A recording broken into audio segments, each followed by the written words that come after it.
¿Ya viste lo de Vivian Mayer? Me preguntó un gran amigo cuando estábamos aún trabajando en la oficina. Era un día cualquiera y yo no tenía idea de quién me estaba hablando.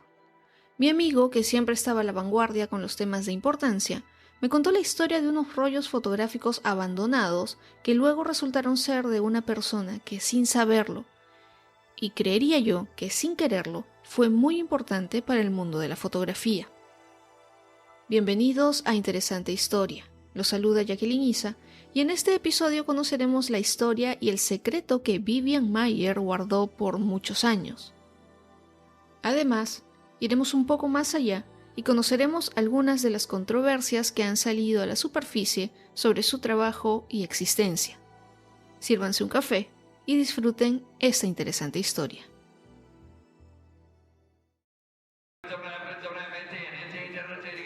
The auction house is across the street from my home. I found this box that was loaded with negatives. I was writing a history book, and I needed a lot of historic photos. And so I would take the negatives and I'd look up into the light and I'd look for images of Chicago. There were several boxes that went with the set. I just went for the biggest one.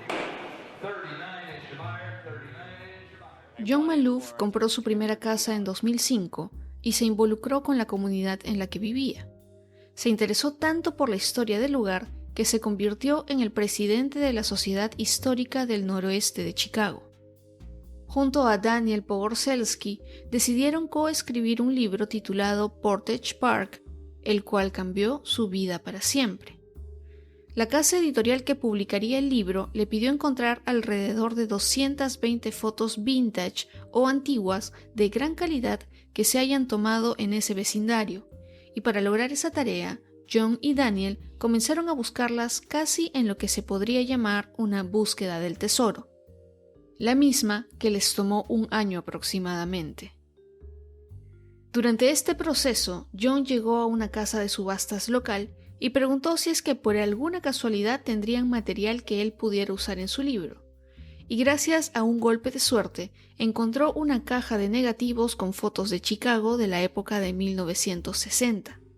Ya que eran negativos y realmente no podía ver las fotos, de todas maneras decidió comprar la caja, que le costó unos $380.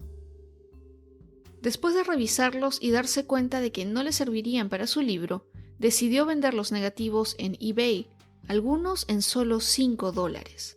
Fue entonces que el reconocido crítico e historiador de fotografía Alan Sekula lo contactó para pedirle que dejara de vender los negativos, ya que se estaba dispersando un trabajo prodigioso y lleno de talento. Maloof comenzó a buscar a Vivian Mayer y logró dar con la familia Gainsbourg, para la que Vivian trabajó por más de 15 años, y ellos le entregaron 2 cajones grandes que iban a tirar a la basura. En estos, Maloof encontró correspondencia, recortes de periódicos y rollos fotográficos en color. De los 100.000 negativos, unos 30.000 estaban en los rollos sin revelar desde 1960 a 1970 aproximadamente.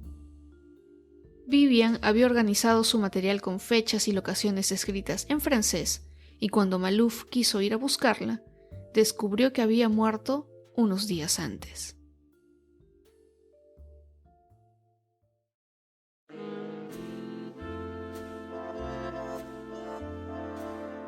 Se sabe que Vivian Mayer nació en 1926 en Nueva York y que vivió en Francia el primer periodo de su vida. En 1951, cuando tenía 25 años, regresó a los Estados Unidos y es ahí donde comenzó a trabajar como cuidadora y niñera para familias de clase alta. Vivian nació del matrimonio de Maria Hausaut Justin y el austriaco Charles Mayer y pasó su infancia entre Estados Unidos y Francia. Su padre las abandonó en 1930 y durante esa época Vivian y su madre pudieron convivir un tiempo con la pionera de la fotografía, la surrealista Jean Bertrand, de quien se supone obtuvo el interés vocacional. A los 26 años, cuando ya vivía en Nueva York y ya trabajaba como niñera, adquirió su célebre cámara Rolleiflex. Según un artículo publicado en elmundo.es, Mayer era extremadamente reservada, al punto en que vivía en un mutismo absoluto. Era hermética y no se le conocían familia o amigos, y además era una acumuladora de todo tipo de objetos, especialmente de periódicos. De su vida personal no se sabía mucho, al punto que ninguno de sus empleadores con los que vivía mientras era la niñera de sus hijos sabían de su pasión por la fotografía, aunque siempre saliera a la calle con la Rolleiflex en el cuello, inclusive cuando paseaba a los niños que cuidaba. En 1956 se mudó a Chicago, a una zona cercana al Rogers Park. Ahí la familia Gainsbourg, para la que trabajó 17 años, le acomodó un pequeño cuarto de baño junto a su habitación, el mismo que Vivian convirtió en un cuarto oscuro en el que reveló algunas de sus fotografías. Sin embargo, a medida que los niños crecían y el tiempo iba pasando, dejó de revelar varios carretes de fotos y comenzó a tomar otras en color, además que usó varias cámaras reflex. Hacia la década de 1980, Mayer ya no tenía tanta estabilidad laboral y cambiaba cada tiempo de familia, lo que no le permitía revelar las fotos que tomaba, por lo que los carretes o rollos fotográficos sin revelar se seguían acumulando. 10 años después, la niñera y fotógrafa tuvo que guardar sus pertenencias, incluida su cámara, en un almacén mientras intentaba mantenerse en pie. De Vivian Maier se decía que era socialista, feminista, crítica de cine y campechana. Aprendió inglés yendo al teatro porque le encantaba. Solía llevar chaqueta de hombre, zapatos de hombre y un sombrero grande. Estaba tomando fotografías todo el tiempo y luego no se las enseñaba a nadie. En sus últimos años logró encontrar trabajo con una familia, pero en diciembre de 2008, cuando caminaba sobre hielo, se cayó y se golpeó la cabeza. La llevaron a una residencia de ancianos en Oak Park, donde murió 4 meses después, a los 83 años. Según el portal web especializado Find a Grave, sus cenizas fueron esparcidas por los hijos de la familia Gainsbourg, probablemente en el bosque Chevalier, cerca de O'Hare. Vivian was a very private woman. She was so awesomely neat. She was not an open person. She was a closed person. Vivian was my nanny. Yeah, she was our nanny. He certainly had no idea that she took photographs. She lived on the 3rd floor in our attic. This was the forbidden zone. One of the first things she asked me for was please to put in a lock. She said, "Don't ever open this door." Nadie sabe cómo Vivian Maier aprendió a fotografiar, aunque se conoce que tuvo cierta influencia de Jean Bertrand, pero todo lo demás es un misterio. Durante su vida realizó más de 100.000 negativos, pero no reveló muchos, principalmente por motivos económicos. Maier fue siempre muy consistente con los sujetos y motivos fotográficos que elegía. Fotografiaba a mujeres bien vestidas, ciudadanos mayores, niños, mendigos y especialmente aquellos que tenían alguna discapacidad. Pero uno de sus sujetos favoritos era ella misma. A Vivian le gustaba hacerse fotografías en reflejos de vitrinas, espejos, aros metálicos de las ruedas de autos y le gustaba tomar fotografías especialmente de su sombra. Gracias a estos autorretratos o selfies como los conocemos ahora, sabemos cómo se veía y qué ropa usaba.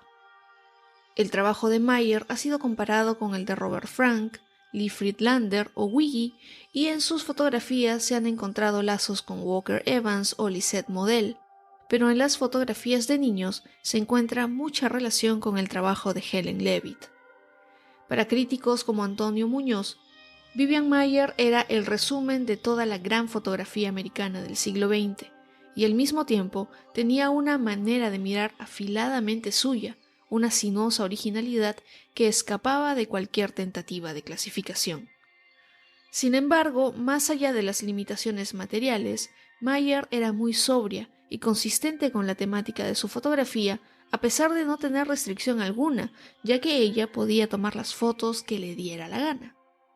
Su compromiso era con la fotografía de calle y el tinte humanista que le daba a cada una de sus imágenes. Maier ha sido expuesta en museos, galerías, series de televisión y documentales que inclusive han sido nominados al Oscar, como Finding Vivian Maier de 2015.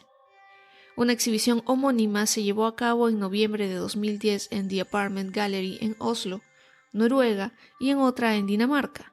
También se ha mostrado su trabajo en Chicago, Hamburgo, Londres, Nueva York, Los Ángeles, Atlanta, Brescia, Bélgica, Madrid, Barcelona, entre muchas otras ciudades.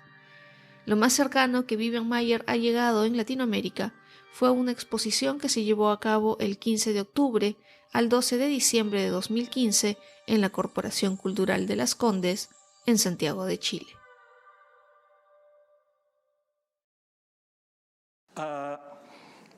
Vivian Maier. Bueno, tengo que hacer una confesión. O sea, Vivian Maier la he creado yo. La he creado yo, pero a través de unas técnicas que son muy fáciles de explicar. Primero, el hallazgo fortuito. O sea, en la historia de la fotografía de los fotógrafos ficticios, o sea, el primer paso siempre es una maleta llena de negativos, una maleta llena de fotos, un encuentro en la cueva de Alibaba de un rastro de unas fotos anónimas que nadie hace caso y que de repente alguien las descubre y se da cuenta de que en medio de toda esa vulgaridad hay un tesoro, oro reluciente, ¿no? Y ese fue el caso para Vivian Maier. O sea, yo encontré un archivo de más de 100.000 fotografías que me parecieron interesantes si se articulaba bien el dispositivo de visionado y el ensamblaje, el contexto de promoción del trabajo, ¿no? Para eso no podía hacerlo directamente. Si ese trabajo se asociaba a mi nombre, enseguida se hubiesen creado suspicacias, recelos, ¿no? Por lo tanto, necesitaba un testaferro, necesitaba a un historiador por digamos, figura interpuesta que diese la cara por mí. Y entonces, le pedí a un compañero que tengo en Chicago que actuase como si fuese un historiador, un escritor que estaba buscando imágenes de Chicago para escribir un libro y que fuese siguiendo las instrucciones que yo le daba, ¿no? Entonces, eso fue realmente muy fácil de hacer. Es decir, simplemente en la medida en que empezamos a vender tirajes y a convencer a coleccionistas, a galeristas y a museos, pues montamos un pequeño negocio que consiste en vender la marca Vivian Maier como una autora de la street photography, como una revelación, como alguien que ha estado haciendo... Joan Fontcuberta es una figura fotográfica muy divertida y sobre todo polémica que tiene España. Es una persona que juega constantemente con el espectador y éste siempre tiene que estar atento a lo que dice, porque no todo podría ser verdad. Según quienes lo conocen, no se le puede leer de forma literal, pero sí es importante ser crítico con las cosas que dice. En una conferencia de 2017 que se ha publicado hace un tiempo, Fontcuberta hace dudar al público y seguramente a todos nosotros a partir de la existencia de Vivian Maier. Según y como ya lo escuchamos, un buen fotógrafo es aquel que miente muy bien con la verdad. En esa conferencia dice que hay que dudar de todo y que en la época que vivimos no podemos estar seguros de nada. Por ello es que la fotografía ha sido un instrumento para imponer certezas y éstas podrían obedecer a intereses oscuros. Para él, la verdad no existe, es una búsqueda en la que se tienen que encontrar los hechos, experiencias o percepciones que tenemos de la realidad. En ese evento, Fontcuberta confesó ser el creador de Vivian Maier y explica que el hallazgo fue fortuito y que para que no se dudara de la historia, convenció a un colega suyo de Chicago para que hiciera todo el papel que ya conocemos. Ambos empezaron a mover un archivo con la historia de una oscura y siniestra Mary Poppins fotógrafa que nunca enseñaba sus fotografías. Todo esto con la intención de demostrar que es muy fácil construir a un autor de éxito a través de una ideología cultural y económica. Además de haber creado a Vivian Maier, habla también de haber creado a Shimo Berenguer, un fotógrafo aclamado por la crítica y medios, pero resulta que fue una creación de Fontcuberta, que usó sus propias fotos que él había tomado en su juventud y se las atribuyó a Berenguer. Lo que nos queda con todo esto es realmente juzgar por nosotros mismos si es que la versión de Fontcuberta sobre Vivian Maier es real o solo una nueva creación de este personaje español. ¿Y ustedes qué creen? Yo particularmente pienso que Fontcuberta ha querido, como se dice, subirse al coche y ganar un poco de notoriedad a partir de lo que se conoce de Vivian Maier, y que sus testimonios, bueno, son solamente una historia más de las que suele crear. Es que, para mí, claro, la historia de Vivian Maier es tan buena que sería muy difícil que haya nacido solo de la imaginación de una persona.